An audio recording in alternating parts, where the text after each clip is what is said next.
In the exercise of its discretion to grant or refuse bail, the court does in principle address only one all-embracing issue.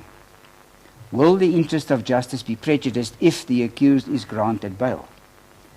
And in this context, it must be borne in mind that if an accused is refused bail in circumstances where he will stand his trial, the interests of justice are also prejudiced. 4 subsidiary questions arise. If released on bail, will the accused stand his trial? Will he interfere with state witnesses or the police investigation? Will he commit further crimes? Will his release be prejudicial to the maintenance of law and order and the security of the state? At the same time, the court should determine whether any objection to release on bail cannot suitably be met by appropriate conditions pertaining to release on bail. See generally S versus Bennett, unquote. When applying these principles to the present facts, I am satisfied that the question as to the appellant's absconding or interfering with the state witnesses or police investigation did not arise in the bail application. As to the question whether the appellants will commit further offences, I am satisfied that the evidence adduced did not establish that a real likelihood exists that the appellants will reoffend when out on bail. In deciding whether their release would be prejudicial to the maintenance of law and order, and in particular towards certain members of society, I am convinced that any future conduct by the appellants being prejudicial to the maintenance of law and order or public interest could be countered by appropriate bail conditions.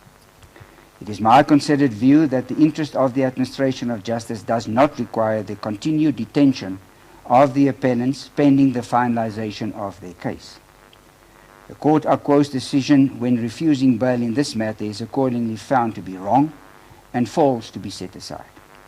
Lastly, in view of the charges preferred against the appellants and their proclaimed status as activists who are ready to mobilize and or partake in unlawful public protests, it seems necessary to remind the appellants that in a democratic society, all persons are equal before the law, whilst the rights of all persons are guaranteed and protected under the Namibian Constitution.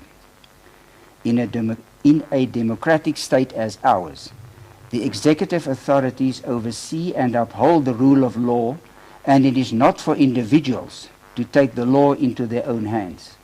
Such conduct is likely to promote lawlessness and must be condemned in the strongest of terms. In the result, it is ordered: 1. The appellant's appeal against the refusal of bail in the Court Akwo is upheld. 2. Bail is granted in respect of each appellant in the amount of 5,000 Namibia dollars on the following conditions. 1.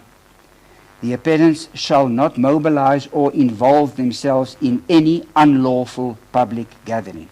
2. The appellants are prohibited to enter a radius of 1 kilometer of the area known as Chinatown, situated in the district of Windhoek. I hand down the judgment.